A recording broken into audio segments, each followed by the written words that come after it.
Hello बच्चों, कैसे हैं आप सब। स्वागत है आप सभी का फिजिक्स बाय मास चैनल पर। बच्चों, हम HCV सर द्वारा लिखी गई कॉन्सेप्ट ऑफ फिजिक्स के हर एक सवाल के सॉल्यूशंस को डिस्कस कर रहे हैं। आज बच्चों इस सेशन में हम चैप्टर 2 फिजिक्स एंड मैथमेटिक्स के वर्कड आउट एग्जाम्पल्स को कंटिन्यू करेंगे। इसमें बच्चा हमने ऑलरेडी 2 अलग अलग वीडियोस के जरिए क्वेश्चन नंबर 10 तक का डिस्कशन कर लिया है। तो आज हम बच्चों शुरू करेंगे क्वेश्चन नंबर 11 से। ये वीडियो शुरू करने से पहले मैं चाहूंगा कि आप लोग एक बात समझ लें, ये वीडियो सिर्फ देखने के लिए नहीं है। ये वीडियो सिर्फ इसलिए नहीं है कि आप देखकर फिजिक्स सीख लें, क्योंकि इतना कर कर आप फिजिक्स नहीं सीख पाएंगे। सबसे पहले आप खुद से इन सारे सवालों को अटेम्प्ट करें, उसके बाद जहां पर आपको प्रॉब्लम आए सिर्फ उसी सवाल के लिए आप इस वीडियो को रेफर करें, अन्यथा वीडियो देखने की जरूरत बिल्कुल भी नहीं है। फिजिक्स बेटा आप जब तक खुद पेन नहीं चलाएंगे आप नहीं सीख सकते। तो अगर आपने सारे सवाल खुद से अटेम्प्ट कर लिए हैं, उसके बाद अगर कोई डाउट्स हैं तो आप इस वीडियो को जरूर देखें। तो आइए बच्चा शुरू करेंगे क्वेश्चन नंबर 11 से, जिसमें सर ने यहां पर लिखा है the volume of a sphere is given by V बराबर 4/3 pi R cube, where R is the radius of the sphere. यहां पर वॉल्यूम आपको लिखकर दे दी गई है, कुछ बातें पूछी गई हैं, देखेंगे बेटा क्या क्या पूछा है। Find the rate of change of volume with respect to R, कि रेडियस के रिस्पेक्ट में रेट ऑफ चेंज बताना है। रेट ऑफ चेंज बताना है बेटा, तो यहां पर डिफरेंशिएशन की जरूरत आपको पड़ेगी। Find the change in volume of sphere as the radius is increased from 20 centimeter to 20.1 centimeter. Assume that the rate does not appreciably change, मतलब आप approximation use कर सकते हैं, between r is equal to 20 to r is equal to 20.1 centimeter. तो सबसे पहले rate of change निकालते हैं। पहला सवाल मैंने आपके लिए यहाँ फॉर्मूला भी लिख दिया है। अगर y is equal to cx to the power n कोई फंक्शन है, उसमें अगर आप x के साथ डिफरेंशिएशन चाहते हैं, रेट ऑफ चेंज पता करना चाहते हैं, उस केस में आप लिखेंगे dy by dx, that is differentiation of y with respect to x। c एक कांस्टेंट है, एज इट इज लिखा जाएगा जब साथ में फंक्शन मल्टीप्लाई हो तब। x की पावर n का डिफरेंशिएशन इस पावर आगे आ जाएगी, नई पावर एक कम हो जाएगी, it will become nx to the power n-1। तो हमें यहां पर वॉल्यूम का रेट ऑफ चेंज बताना है as a function of r। तो r के साथ डिफरेंशिएट करेंगे, बट यहां पर अगर आप देखें तो 4/3 पाई एक कांस्टेंट है और साथ में एक फंक्शन मल्टीप्लाई हो रहा है, तो कांस्टेंट के साथ कोई भी पंगा नहीं लेना है, उसे एज इट इज रखें। और r क्यूब का डिफरेंशिएशन, पावर आगे आ जाएगी 3 और नई पावर एक कम हो जाएगी। Original power was 3 and after differentiating it will become 2। तो यहां से आपके पास dv by dr आ जाता है, 3 से 3 खत्म, it will become 4 pi r square. ये आपसे पहले सवाल में पूछा गया था। दूसरे सवाल में कहा गया कि find the change in volume अगर रेडियस 20 से 20.1 करते हैं। तो बेटा यहां से आप देख सकते हैं change in volume dv can be written as 4 pi r square dr, but ये तब जब r में चेंज छोटा हो। जैसा कि इन्होंने कहा है कि चेंज एप्रिशिएबल नहीं है, तो आप अप्रोक्सीमेशन यूज कर सकते हैं। अगर नहीं करते तो क्या करते सुनिएगा। उस केस में आपको पहले रेडियस को 20.1 पुट करना पड़ता, फिर आप रेडियस को 20 पुट करते, सोल्व करते, क्यूब निकालते, पूरा सोल्व करके माइनस करके आपको चेंज पता चलता। बट यहां पर क्योंकि आप अप्रोक्सीमेशन यूज कर सकते हैं ऐसा बताया गया, तो अप्रोक्सीमेशन यूज करेंगे। So delta V will be equal to 4 pi R square delta R. तो 4 पाई आर की वैल्यू 20 और चेंज इसमें 0.1 का करना है, वैल्यूज पुट कीजिए और आपको आंसर मिल जाता है 160 पाई सेंटीमीटर क्यूब। बहुत सिंपल तरीके से डिफरेंशिएशन समझाया गया है यहां पर। अगर आपको डिफरेंशिएशन की प्रॉब्लम्स में दिक्कत आती है, आई विल रिक्वेस्ट एक बार आप जो मैंने लाइन बाय लाइन एक्सप्लेनेशन दिया है HCV का, उस वीडियो पर जाएं और एक बार डिफरेंशिएशन अच्छे से सीखें। वहां पर सारे फॉर्मूलाज मैंने आपको दिखाए हैं, उन फॉर्मूलाज को आप याद करें, उसके बाद ये सवाल आपके लिए बेसिक बन जाते हैं। आगे बढ़ते हैं question number 12। Find the derivative of the following functions with respect to X, X के साथ डिफरेंशिएट करना है अलग अलग फंक्शंस को। ध्यान से देखिएगा बेटा कैसे डिफरेंशिएट करते हैं। सबसे पहले एक्स स्क्वायर साइन एक्स, यहां पर दो फंक्शन मल्टीप्लाई हो रहे हैं, x square is a different function and sine x is another function.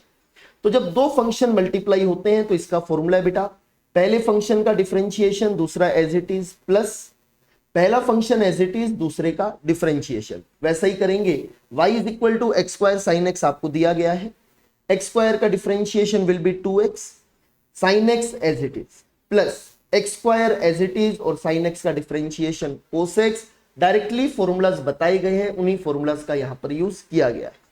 आगे बढ़ेंगे दूसरे सवाल में, y बराबर साइन एक्स बाई एक्स, दो फंक्शन डिवाइड हो रहे हैं तब आप फॉर्मूला लगाएंगे u बाई v वाला फॉर्मूला, कोशेंट रूल लगाना पड़ेगा। इसमें पहले फंक्शन का डिफरेंशिएशन, दूसरा फंक्शन एज इट इज, इस बार माइनस आएगा and first function as it is and दूसरे फंक्शन का डेरिवेटिव, डिवाइड बाय डिनोमिनेटर का स्क्वायर कर देंगे। सोल्व करके देखते हैं बेटा, साइन एक्स पहला फंक्शन डिफरेंशिएशन किया कोस एक्स, एक्स को एज इट इज लिखा, माइनस एक्स का डिफरेंशिएशन 1 होता है, sine X as it is, तो 1 इंटू साइन एक्स मैंने यहां पर सीधा साइन एक्स लिख दिया है, डिवाइड बाय डिनोमिनेटर का स्क्वायर, डिनोमिनेटर इज एक्स तो एक्स का स्क्वायर डिवाइड में लिख देंगे। आगे चलते हैं बेटा, ध्यान से देखिएगा, अगला सवाल चेन रूल का है। इस बार फंक्शन एक्स का नहीं है बेटा, फंक्शन किसका है, एक्स स्क्वायर का। This is called composite function, मतलब फंक्शन के अंदर फंक्शन है, पहले एक्स का स्क्वायर किया, उसे फिर साइन की इनपुट में रखा। ऐसे फंक्शन को कैसे डिफरेंशिएट करते हैं आइए देखिएगा, मैं आपको दो मेथड्स बताऊंगा। पहला मेथड मैंने आपके लिए लिख रखा है बेटा, देखिएगा, हमें डिफरेंशिएट करना था एक्स के साथ, पर यहां पर वेरिएबल दिया है एक्स स्क्वायर, तो पहले आप dx स्क्वायर के साथ डिफरेंशिएट करें, बट dx स्क्वायर के साथ डिफरेंशिएशन नहीं चाहिए था तो वापस dx स्क्वायर बाई dx लिख दें। तो अगर आप ध्यान से देखें, ये एक तरह से dy बाई dx ही बन जाएगा। तो यहां पर साइन एक्स स्क्वायर का डिफरेंशिएशन विद एक्स स्क्वायर, तो ये तो सेम ही फंक्शन है, बिल्कुल वैसे ही चलेगा जैसे साइन एक्स चलता, डेट इज साइन एक्स का डिफरेंशिएशन कोस एक्स, बट यहां पर वेरिएबल कौन है, एक्स स्क्वायर, तो वो लिख दिया बेटा। एक्स स्क्वायर का डिफरेंशिएशन बेटा 2x हो जाएगा, कहां से, x की पावर n का differentiation is x n to the power n minus 1, n x to the power n minus 1, ऐसा करके आप आंसर निकाल सकते हैं। एक और तरीका है बेटा डायरेक्ट आंसर लिखने का, ध्यान से मैं समझाने की कोशिश करूंगा, आप ध्यान से समझने की कोशिश करेंगे। देखिएगा, जो फंक्शन परेशान करे कि सर यहां अगर साइन एक्स होता तो हम आंसर लिख देते, तो बेटा मन में मान लीजिए कि ये एक्स है, साइन एक्स होता तो आंसर क्या लिखते बेटा, कोस एक्स, बट एक्स नहीं था, क्या था बेटा, एक्स स्क्वायर, तो एक्स स्क्वायर लिखेंगे। जिसे आपने एक्स माना उसका फिर से डिफरेंशिएशन, एक्स स्क्वायर का डिफरेंशिएशन इज 2x, इस प्रकार से भी आप सोल्व कर सकते हैं कि एक्स स्क्वायर परेशान कर रहा है, इसे ही एक्स मान लो, साइन एक्स का डिफरेंशिएशन लिख दो कोस एक्स, बट एक्स नहीं, क्या था एक्चुअल में, एक्स स्क्वायर, जिसे आपने एक्स माना है उसका फिर से डिफरेंशिएशन, तो रिजल्ट आ जाएगा cos x square 2x। This will be your answer. आगे बढ़ते हैं अगले क्वेश्चन नंबर 13 पर। फाइंड द मैक्सिमम और minimum values of the function. Maxima या मिनिमा की बात हो रही है, ध्यान दीजिएगा। यहां पर आपके सामने एक फंक्शन दिया y बराबर x प्लस 1/x। एक तरीका बेटा ग्राफ बना लीजिए, अगर आप बना सकते हैं, मैंने यहां पर आपके लिए ग्राफ बनाकर दिखाया हुआ है।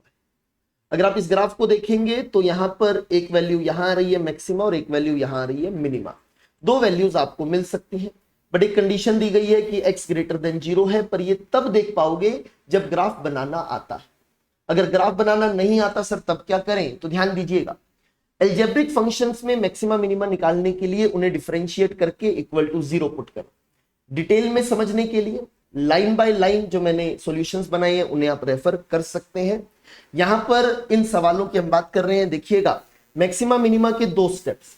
सबसे पहला स्टेप y डैश 0 करें, फिर y डबल डैश अगर ग्रेटर देन 0 तो it is minima and y double dash is less than 0 then it is maxima. Simple rule follow करेंगे बेटा। x के साथ डिफरेंशिएशन किया, x का डिफरेंशिएशन 1 बाई एक्स का डिफरेंशिएशन होगा -1 बाई एक्स स्क्वायर, क्योंकि x की पावर है -1, तो -1 आगे आ जाएगा, x की पावर 1 कम हो जाएगी तो -2 बन जाएगी। It can simply return as -1 by x square. तो 1 बाई एक्स का डिफरेंशिएशन होता है बेटा -1 बाई एक्स स्क्वायर, वही मैंने यहां पर पुट किया है। पहली बात, इसे जीरो पुट करेंगे, जैसे ही जीरो पुट किया x की दो values, x is equal to +1 and -1, but इन्होंने सवाल में बोला है x ग्रेटर देन 0 है, तो आप माइनस वाले को छोड़ेंगे, सिर्फ कंसीडर करेंगे x is equal to +1। y double dash करेंगे बेटा, एक बार फिर से डिफरेंशिएशन, 1 का डिफरेंशिएशन 0, माइनस एक्स की पावर -2 आगे ले आइए बेटा, और पावर एक कम कर दीजिए, it will become -3 minus minus plus, that is 2/x³। ये आपके पास डिफरेंशिएशन आ जाएगा। x को 1 पुट करेंगे, 1 पुट करने पर आप देखेंगे कि y double dash greater than 0 आता है।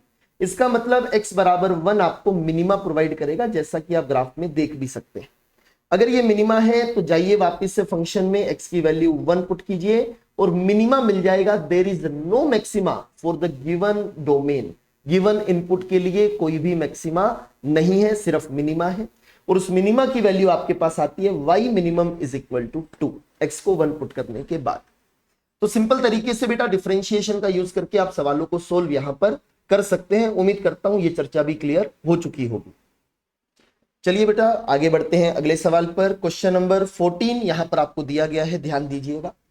Figure 2W6 shows the curve y बराबर x², find the area of the shaded part from 0 to 6। इस ग्राफ का आपको एरिया बताना है। एरिया अंडर द कर्व बताने के लिए आप इंटीग्रेशन यूज करते हैं। ग्राफ में अगर डेटा पता हो, सब चीजें आपके लिए इजीली अवेलेबल हो, तो आप ग्राफिकल मेथड से भी निकाल सकते हैं, बट ये एक पैराबोला बनेगा। पैराबोला के एरिया का कोई भी फॉर्मूला आपने कभी भी याद नहीं किया है, तो ऐसे में हम यूज करेंगे इंटीग्रेशन। तो ध्यान दीजिएगा कि इंटीग्रेशन करने से एरिया क्या आता है बेटा, y dx, लोअर लिमिट से अपर लिमिट, यहां पर हमें 0 से 6 जाना है। तो देखेंगे बेटा y आपको x² दिया गया है, dx, x वेरिएबल है, एलिमेंट dx का है, तो 0 से 6 जाएंगे, x² का इंटीग्रेशन। इंटीग्रेशन का फॉर्मूला आपके लिए लिख देता हूं बेटा, x की पावर n का इंटीग्रेशन होता है x की power n+1 divide by n+1 की पावर बढ़ा दीजिए, नई पावर से डिवाइड कर दीजिए। पहले पावर 2 थी, नई पावर विल बी 3, और उसी 3 से डिवाइड करना है। लिमिट 0 से 6। लिमिट के केस में अपर लिमिट पुट कीजिए माइनस लोअर लिमिट पुट कीजिए। मैंने पहले 6 पुट किया, 6 पुट करके बेटा ये 72 आता है, 0 पुट करने पर 0 आता है, so final answer will be 72। इस प्रकार से ये सवाल आपका इजीली सोल्व हो सकता है। उम्मीद करता हूं बहुत अच्छे से ये सवाल भी आपको क्लियर होगा। अगले सवाल पर बढ़ते हैं बेटा। Question number 15, evaluate a sin omega t dt where a and omega are constant, ऐसा आपको बताया गया। इसका इंटीग्रेशन कैसे करना है, 0 से t तक जाना है बेटा। इस बार फंक्शन में साइन t ना होकर t के साथ में अगेन कंपोजिट फंक्शन है। इंटीग्रेशन में कंपोजिट फंक्शन के लिए क्या करना है सुनिएगा। आपके सिलेबस में अभी फिजिक्स के मद्देनजर में बेटा बता रहा हूं, आपको आमतौर पर हमेशा कंपोजिट फंक्शन में लीनियर इक्वेशन ही मिलेगी। जैसे यहां पर t की जगह ओमेगा t मिला, तो आपको सिर्फ इतना करना है, आप इसे t मानते हुए सोल्व कर लें जो आपने करना है।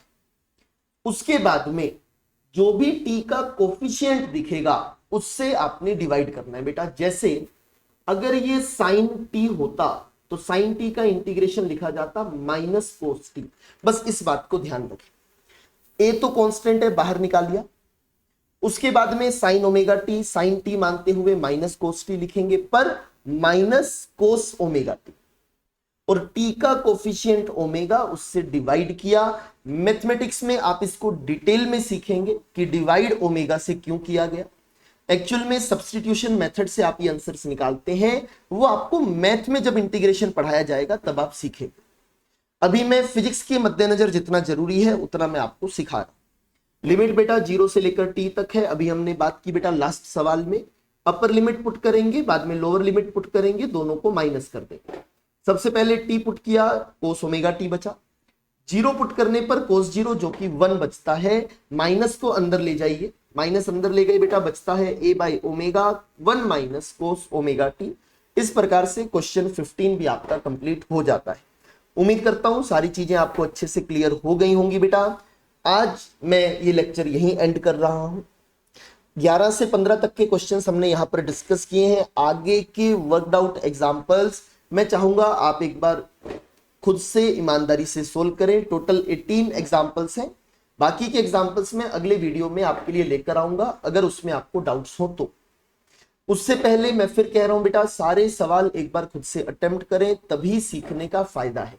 Thank you very much. Physics अच्छे से पढ़ते रहिए। आज के लिए इतना ही बेटा। जय हिंद, जय भारत।